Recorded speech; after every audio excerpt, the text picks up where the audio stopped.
Hi, this will be a continuation of our discussion of making components with UIKit and Swift. So when the last couple videos, we created sort of a component that looks kind of like this. As a matter of fact, this is our component, just in storyboard. And it looks like this, right, live, right? So we can do that with it. And what I'd like to do is I'd like to change this a little bit. Instead of using a slider to control the component, though we could, right, I want to control the component with a pan gesture so we can swipe across it, right? And I also want to include a value in here so we can show what the value is numerically and then show it graphically. And then I'd also like to add some more configuration options in Storyboard so we can set sort of like an offset from this inner stroke to the outer stroke, and then also a color for this background stroke and for the gradient that falls on the main stroke, right? So why don't we do that, right? Let's start with the colors. So let's set the colors here. So right now we'll need to have 3 colors. We need a color here for this background, and then we need 2 colors for the gradient that falls on this outer stroke. Okay? And we'll want to be able to configure those colors in Storyboard. So what we'll do is we'll go to our class here, and for the width of the stroke, we created an inspectable variable that shows up in Storyboard, right? So we can edit it in Storyboard. Let's make another one of those for the color.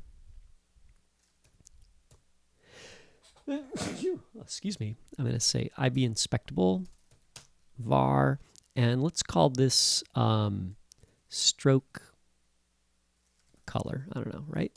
And then we'll make it type UI color, and we can give it a default color. So why don't we give it the default color of white? Well, actually, why don't we configure it this way? Let's do it UI color white, and it'll be 1 will be the color white, and then alpha will be 0.5. Okay, and then we'll make this a computed property. So we'll use the curly braces on the end, just like we did up here, and we'll say did set.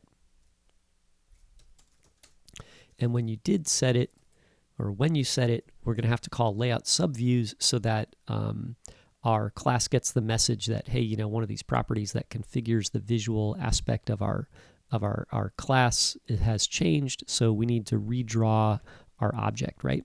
So we'll call layout subviews, and then that'll trigger a redraw for this class, right?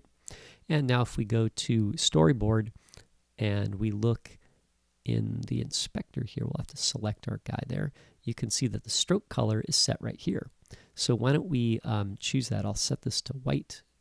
Oh wait, our stroke color isn't set. We can set it there, but I forgot to actually change the stroke. Let's do that, right? So we'll go back here. So we've done this, but we haven't actually used the stroke color. I forgot about that. Let's scroll down. I pretty much draw the whole of this thing inside setup. You may have configured yours a little bit differently, but when I scroll down here, shape layer has a back shape, or actually there's a back shape layer right here, and this is where we draw that background shape.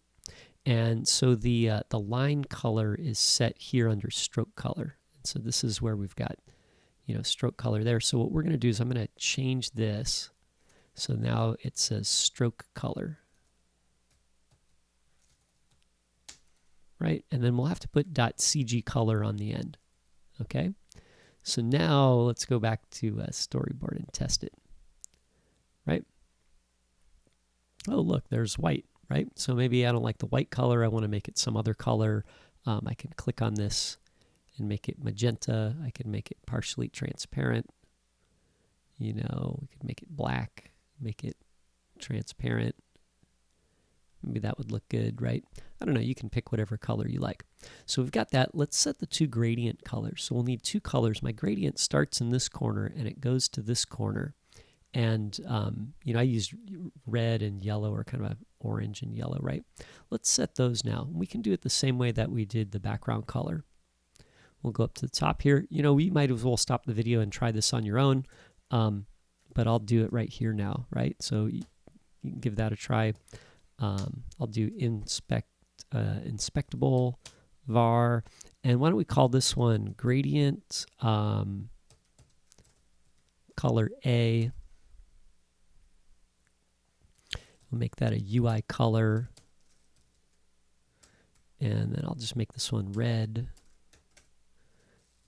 And when we did set it, we'll call layout subviews, and then we'll do another one at inspectable, or IB inspectable var gradient color B, UI color. This will be UI color yellow. And when we did set this one, we'll call layout subviews. And now we'll have to insert these two colors here, right? So let's work our way back down to our setup method. And we've got two colors here that we set as our gradient, right? So here's the red and the yellow. Why don't we just change this to color A and color B. And then I'll change these to color A and color B. And now instead of, you know, just using red and yellow, we'll say this will be gradient color A, and this one will be gradient color B. Okay? So now we can go back to storyboard here, and storyboard's going to render this. Changes slightly. Okay, so we're kind of missing the color there. But if I look here, my gradients don't have the default color. So, you know, and I made one error there. Let's go back to circle view, and I realize these have to be CG colors. So we'll have to add .cg color onto the end of gradient color A and CG color gradient color B, right?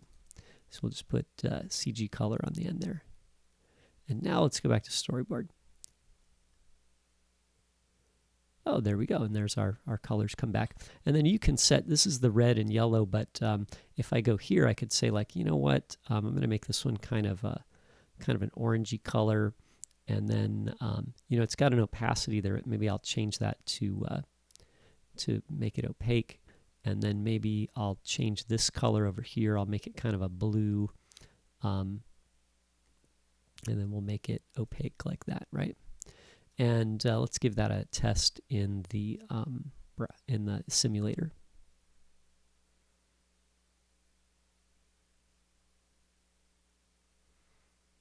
Oh, there we go, right? So now you could make any one of these components with any color. You could change the background color here. You could change the size of the stroke if you want, right? You know, you can make a thin stroke, and you know that you could add all the little features you want. So this IB inspectable thing is really pretty useful, and so is IB designable, right? So in the next video, we'll add some features. Like, this is working pretty good, but it's missing a few features that we need. One is the label for the center, and two, I want to add like a little offset so that this stroke can be wider or narrower than the main stroke, okay? And then there's a few other things, like I'd like to be able to control this with a pan gesture rather than having to control it outside with some other control. And then there's a subtle feature too that we'd like to add where this control can send messages to other objects, right? So when we swipe on this and this value goes up, I'd like to control something else on the screen, right? Or send a message to my software to say adjust whatever value you need to adjust based on this control, okay? So we'll add those in the next video. Thanks for watching.